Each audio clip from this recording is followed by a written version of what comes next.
IMGPA 5। ডিম ভাজি বলেন, আলু ভাজি বলেন, এগুলো যে স্কুলে শেখাচ্ছে, এটা আমরা প্র্যাকটিক্যালি বাসাতে কিন্তু প্রয়োজন পড়লে মানুষ সবই করতে পারে।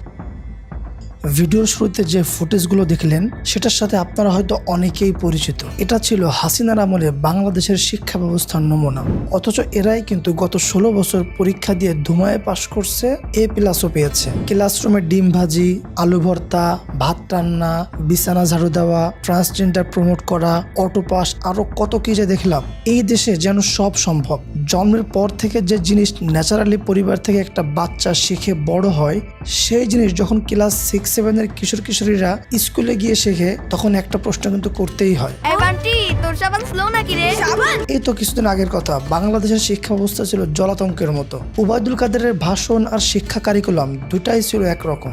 আপনি হাসতে না চাইলেও হাসতে বাধ্য হবেন। এই উপহাসের আড়ালে একটা কিন্তু থেকেই যায়। তবে কি শিক্ষার্থীদের ভবিষ্যৎ শুধুমাত্র রাজনীতিরই একটি অংশ ছিল, নাকি তৈরি করা হচ্ছিল বাংলাদেশের মেরুদণ্ড ভাঙার নীল নকশা? কারণ শিক্ষা জাতির মেরুদণ্ড, তাই যে সঠিক শিক্ষা পাবে সে ক্ষমতাকে প্রশ্ন করবে, যা হাসিনার স্বৈরাচারী মসনদে কম্পন সৃষ্টি করতেই যথেষ্ট। এই প্রশ্ন কিন্তু শুধু আমার না, এই প্রশ্ন এখন বাংলাদেশের প্রতিটি সচেতন নাগরিকদের। রাজনীতি এমন একটি বিষয় যেটা মানুষের ভবিষ্যৎ মুহূর্তের মধ্যে বদলে ফেলতে পারে। সব ধরনের মানুষই হতে পারে রাজনীতির দাবা খেলার গুটি, কিন্তু এই গুটি যখন হয় কোমলমতি শিক্ষার্থীরা, তাহলে কি ব্যাপারটা মেনে নেওয়া যায়? আপনি কি জানেন এইবারের এসএসসিতে পাশের হার কত পার্সেন্ট? 9টি শিক্ষা বোর্ড মিলিয়ে এবছরের এসএসসি পরীক্ষার পাশের হার 68.04%, যা গত 16 বছরের মধ্যে সর্বনিম্ন। আজকের ভিডিওতে আলোচনা করব শেখ হাসিনার সময় কি শিক্ষা ব্যবস্থা আসলে উন্নত ছিল, নাকি সবটাই ছিল রাজনৈতিক স্বার্থ হাসিলের খেলা। আচ্ছা, বিগত 16 বছর যাবৎ পাশের হার যেখানে ছিল সর্বোচ্চ, সেখানে 2025 সালে এসে হঠাৎ কেন সর্বনিম্ন হয়েছে? ইন্টারিম সরকার কি এটা ইচ্ছাকৃতভাবে করেছে? অপেক্ষা করেন, উত্তর পাবেন। তবে 2025-এর চেয়েও খারাপ রেজাল্ট ছিল 2007 সালে। সে সময় কিন্তু ক্ষমতায় ছিল তত্ত্বাবধায়ক সরকার, যেটা অনেকটাই ইন্টারিম সরকারের মতোই। সে সময় পাশের হার ছিল 58.36%, কিন্তু 2008 সাল থেকেই পাশের হার বাড়তে শুরু করে। 2007 থেকে 2025 পর্যন্ত বাংলাদেশে এসএসসি পরীক্ষার পাশের হারের একটা গ্রাফ আমি এখানে দিয়ে দিলাম, আপনারা সেখান থেকে দেখতে পারবেন। এখানে একটা জিনিস খেয়াল করবেন যে 2014 সালে পাশের হার 91%, যেটা কিনা কোভিডের কারণে অটো পাসের সময় যে পাশের হার ছিল সেটার সাথে অনেকটাই মিলে যায়। এটা কিন্তু সেই সাল যে বছর হাসিনা তত্ত্বাবধায়ক সরকার ব্যবস্থা বাতিল করে প্রথমবারের মতো বিরোধী দল ব্যতীত একটা নির্বাচন করে এবং স্বভাবতই সেই নির্বাচনে জয়ী হয়। এই পাশের হারের সাথে বিষয়টা কি মিলাইতে পারছেন যে হাসিনা 2014 সালে নির্বাচিত হলো প্রধান বিরোধী দল ছাড়া, তারপরেই এত বড় পরিমাণে মানুষ পাস করলো, যেটা কিনা অটো পাসের প্রায় সমমান। বিগত বছরগুলিতে আমরা শুধু সাবেক প্রধানমন্ত্রী শেখ হাসিনার বড় বড় ভাষণ শুনেছি, যেগুলো শুনে কিছুক্ষণের জন্য মনে হতো শেখ হাসিনার নেতৃত্বে বাংলাদেশের শিক্ষার মান বৃদ্ধি পাবে। কিন্তু রিল এবং রিয়েলিটির মধ্যে আকাশ পাতাল পার্থক্য। সংবাদ মাধ্যমগুলোর বদৌলতে আমরা হাসিনার যে ভাষণগুলো শুনতাম সেগুলো ছিল শুধুমাত্র রিল, ভিতরে কিন্তু চলছিল মেরুদণ্ড ভেঙে দেওয়ার প্রস্তুতি। প্রতি বছর বোর্ড পরীক্ষাগুলোতে পাশের হার বাড়লেও বাড়েনি শিক্ষার মান। আপনি হয়তো জীবনে একবার হলেও গুরুজনদের মুখে এটা বলতে শুনেছেন যে তাদের সময় শিক্ষা ব্যবস্থা অনেক ভালো ছিল। এটা তো ছিল সাধারণ বাঙালিদের চিন্তাধারা। এবার আসুন অর্থনৈতিক দৃষ্টিকোণ থেকে চিন্তা করি। 2023 সালের বিশ্বব্যাংকের এক প্রতিবেদনে দেখা যায় বাংলাদেশ বৈশ্বিক শিক্ষামূলক সূচকে পিছিয়ে রয়েছে। এর প্রধান কারণ হলো গ্রামীণ অঞ্চলে মানসম্মত শিক্ষার অভাব, শিক্ষাগত অবকাঠামোর দুর্বলতা এবং কম সাক্ষরতার হার। শুধু তাই নয়, 2023 সালের global competitiveness index GCI Bangladesh 179টি দেশের মধ্যে 116তম স্থানে ছিল। এটা থেকে বোঝা যায় বাংলাদেশের শিক্ষাগত ও প্রযুক্তিগত কাঠামো কতটা দুর্বল। বাংলাদেশ এমন পিছিয়ে পড়ার পিছনে আরেকটি কারণ ইউনিসেফ খুঁজে পেয়েছিল। ইউনিসেফের 2022 সালের এক প্রতিবেদনে বলা হয়েছে বাংলাদেশের গ্রামীণ অঞ্চলের প্রায় 40% স্কুলগামী শিক্ষার্থী নির্ভরযোগ্য ইন্টারনেট সুবিধা থেকে বঞ্চিত, যার ফলে তারা আধুনিক শিক্ষা সামগ্রী ব্যবহার করতে পারে না। বর্তমানে বিশ্বজুড়ে যেখানে STEM অর্থাৎ সায়েন্স, টেকনোলজি, ইঞ্জিনিয়ারিং, ম্যাথ এসব বিষয়ে দক্ষ জনশক্তির চাহিদা বাড়ছে, সেখানে বাংলাদেশের ক্লাসরুমের শিক্ষকরা ডিম ভাজি আর সমতার নামে LGBTQ প্রমোটে ব্যস্ত ছিল। যদিও রিসেন্টলি 19 সরকারও এই LGBTQ প্রমোটে অনেক চেষ্টা করতেছে বলে মনে হচ্ছে।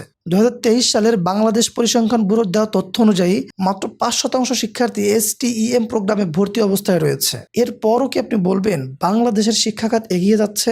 বিগত 16 বছরে আপনি পরীক্ষার সময় নকল ও প্রশ্ন আউট শব্দটা নিশ্চয়ই শুনেছেন। এবার প্রশ্ন আসতেই পারে, সত্যি যদি শিক্ষার্থীদের পড়াশোনার মান উন্নয়ন না হয়ে থাকে তাহলে পাশের হার কি করে এত বাড়লো? সবটাই কি ছিল তাহলে আওয়ামী লীগের সাজানো নাটক? 2025 সালে এসে এই প্রশ্নটা কিন্তু একেবারে ফেলে দেওয়ার মতো না, কারণ বিগত 16 বছর ধরে নিউজের হেডলাইনে শুধু বড় বড় করে শেখ হাসিনার গুণগান করা হতো।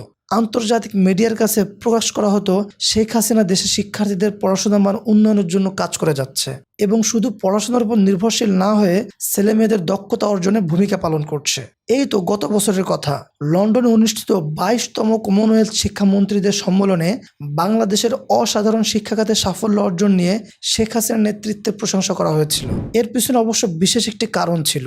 সাবেক প্রধানমন্ত্রী শেখ হাসিনা 6 কোটি মেয়ে ও ছেলের জন্য অন্তর্ভুক্তিমূলক ও সমতা ভিত্তিক গুণগত শিক্ষা এবং আরও 3 কোটি শিক্ষার্থীর জন্য দক্ষতা ভিত্তিক উচ্চশিক্ষা নিশ্চিত করার লক্ষ্য নির্ধারণ করেছিলেন, যেটা ছিল স্মার্ট বাংলাদেশ 2041 সালের ভিশন। আর এভাবে বাইরের রাষ্ট্রগুলোর কাছে নিজেকে একজন সফল লিডার হিসেবে প্রেজেন্ট করতে চেয়েছিলেন শেখ হাসিনা। বিগত 16 বছরে এই নিয়ে কেউ মুখ খুলতে না পারলেও বর্তমানে কিন্তু সবকিছু পরিষ্কার।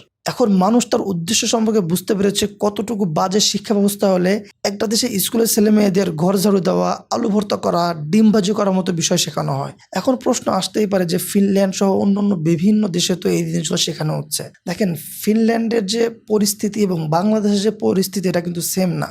তাদের যে কৃষ্টি কালচার, তাদের যে বিষয়গুলো সেটা সম্পূর্ণ ভিন্ন। আমাদের বাংলাদেশে যে জিনিসটা ফ্যামিলি থেকে শেখানো হচ্ছে সেটাকে কেন টাকা পয়সা খরচ করে ক্লাসরুমে শেখানোর দরকার? এটা তো কোনো দরকার নেই। ফিনল্যান্ডের যে ব্যবস্থা সেটা হয়তো তার জন্য এটা সুইটেবল ছিল। বাংলাদেশে যদি এখন আমি স্কুলে নিয়ে সাঁতার শেখানো হয়, এই জিনিসটা কি কেউ মেনে নিবে? আমরা নদীমাতৃক দেশ, আমাদের ছেলেপেলেরা শহরে বাদ দিয়ে গ্রামের মানুষজন একদম জন্মের পরে যখন হাঁটতে শেখে তারপরে সে সাঁতার শিখে যায়। তাকে তো স্কুল রুমে নিয়ে বা স্কুল কলেজে নিয়ে সাঁতার শেখানো কোনো মানে নেই। সো প্রত্যেকটা দেশের শিক্ষা ব্যবস্থা হওয়া উচিত সেই দেশে কৃষ্টি কালচার এবং সেই দেশে কোন জিনিসটা আছে সেটার উপর ডিপেন্ড করে। আমরা যদি STEM এ যাই, এটাই হচ্ছে আমাদের জন্য সবচেয়ে সুইটেবল, যেখানে বাইরের দেশগুলোতে এসব বিষয় সহ রকেট সায়েন্স, প্রোগ্রামিং এসব বিষয় শিক্ষা দেওয়া হচ্ছে, সেখানে আমরা STEM বাদ দিয়ে এই ডিম ভাজি আর রান্না করা এসব শেখাচ্ছি। আপনার কি এখনো মনে হচ্ছে না বাংলাদেশের ভবিষ্যৎ প্রজন্ম পুরোপুরিভাবে পঙ্গু হওয়ার পথে এগিয়ে যাচ্ছিল? সত্যি যদি শিক্ষার মান এত উন্নত হতো তাহলে পাশের হার বৃদ্ধির পরেও কেন প্রতি বছর লাখ লাখ বেকার ভার্সিটি থেকে বের হচ্ছে? ইন্টারন্যাশনাল লেবার অর্গানাইজেশন 2023 সালের এক প্রতিবেদনে জানায় বাংলাদেশের যুবক বেকারত্বের হার 15.75%। শুধুমাত্র একটা ডিগ্রি বা সার্টিফিকেট যে এখনো যথেষ্ট না, তা জব মার্কেটে প্রবেশ করলে আপনি বুঝতে পারবেন। বর্তমান বিশ্বে দক্ষতা ছাড়া টিকে থাকা সম্ভব না। এটা কিন্তু আমার কথা না। 2023 সালের ওয়ার্ল্ড ইকোনমিক ফোরামের তথ্য অনুযায়ী দেখা গেছে বাংলাদেশের শিক্ষা ব্যবস্থা ডিজিটাল দক্ষতার দিক থেকে দুর্বল। মাত্র 24% শিক্ষার্থীদের মৌলিক প্রযুক্তি জ্ঞান রয়েছে, যেখানে সিঙ্গাপুর বা এস্তোনিয়ার মতো দেশে এই হার 78%। সেখানে বাংলাদেশ এখনো শুধু একটা ডিগ্রি বা সার্টিফিকেটের পিছনে ছুটছে। এখন আমার প্রশ্ন হচ্ছে, এত উন্নয়ন বাজেট নির্ধারণ করার পরেও কেন শিক্ষার্থীর দক্ষতা বৃদ্ধি পায়নি? কেন অধিকাংশ শিক্ষার্থী প্রযুক্তির সাথে পরিচিত না? এশীয় উন্নয়ন ব্যাংকের 2024 সালের এক সমীক্ষায় দেখা যায় বাংলাদেশের সরকার তার মোট জিডিপির মাত্র 1.77% শিক্ষা খাতে ব্যয় করে, যা বৈশ্বিক গড় 4.5% তুলনায় অনেক কম। এর ফলে অবকাঠামো, শিক্ষা প্রশিক্ষণ এবং শিক্ষা সামগ্রীর উন্নয়ন মারাত্মকভাবে বাধাগ্রস্ত হয়। একটি দেশের যে কোনো ধরনের সমস্যা আপনি এড়িয়ে যেতে পারেন, কিন্তু সন্তানের উন্নত ভবিষ্যৎ যখন হুমকির মধ্যে পড়ে তখন সেটা কোনোভাবেই মেনে নেওয়া যায় না। এজন্য প্রতি বছর মেধাবীরা দেশ ছেড়ে ছোটে বাইরের দেশে, কারণ এরা জানে এদেশে দুর্নীতি হয়, খুন খারাপি হয়, অন্যায় হয়, শুধু মধ্যবিত্তের স্বপ্ন পূরণ হয় না। আর এখানে আরো একবার সেই প্রসঙ্গ তুলতে হয়, উন্নয়ন কি শুধুই পাশের হারের মধ্যে সীমাবদ্ধ ছিল?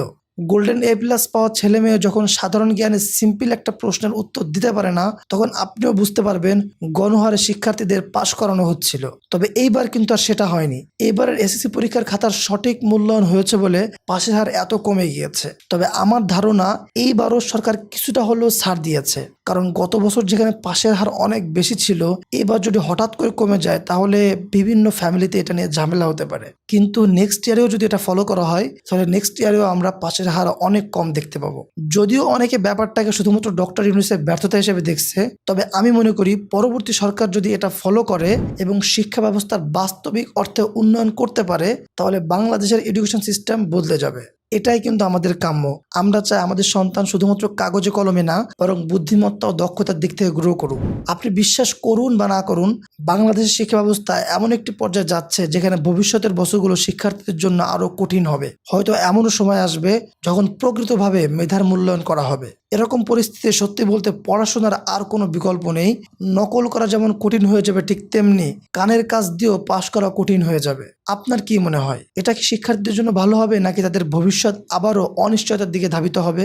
সত্যি বলতে এরকম শিক্ষা ব্যবস্থা যদি সত্যি গড়ে তোলা সম্ভব হয়, তাহলে তো শুধুমাত্র শিক্ষার্থীরা উপকৃত হবে তা কিন্তু নয়, দেশের অর্থনীতিতে লং লাস্টিং ইম্প্যাক্ট পড়বে। কারণ এই দেশের শিক্ষার্থীরা ভালোভাবে শিক্ষিত হয়ে বিভিন্ন জায়গায় সার্ভিস দিতে পারবে। আসলে আমাদের সৃষ্টিকর্তা সবার মধ্যে ইউনিক কোনো গুণ দিয়েছে, কিন্তু আমরা পুঁথিগত বিদ্যার মাঝে এত বিভোর যে নিজেদের প্রকৃত মূল্য বুঝি না। এই ধ্যান ধারণা থেকে সমাজের মানুষ যদি বের হয়ে আসতে পারে, তাহলে ফেল করার কারণে কেউ আত্মহত্যার চেষ্টা করবে না। এই নতুন বাংলাদেশে এখন অনেক সংস্কার বাকি। শিক্ষার উন্নয়ন মানেই কিন্তু একটি দেশের উন্নয়ন, দেশের অর্থনীতির উন্নয়ন। তাই যা হচ্ছে ভালোর জন্যই হচ্ছে। এ ব্যাপারে আপনার কি মনে হয় অবশ্যই কমেন্ট করে জানাবেন। ভিডিওটি যদি ভালো লেগে থাকে তাহলে চ্যানেলটি অবশ্যই সাবস্ক্রাইব করে দেবেন। আমি ইতিমধ্যে আমার চ্যানেলে 31টা কোয়ালিটিফুল কন্টেন্ট আপলোড দিয়েছি। আমার চ্যানেলটা ভিজিট করতে পারেন। যদি আপনাদের কাছে ভালো মনে হয় তাহলে চ্যানেলটা অবশ্যই সাবস্ক্রাইব করে দিয়ে যাবেন। দেখা হবে নেক্সট ভিডিওতে।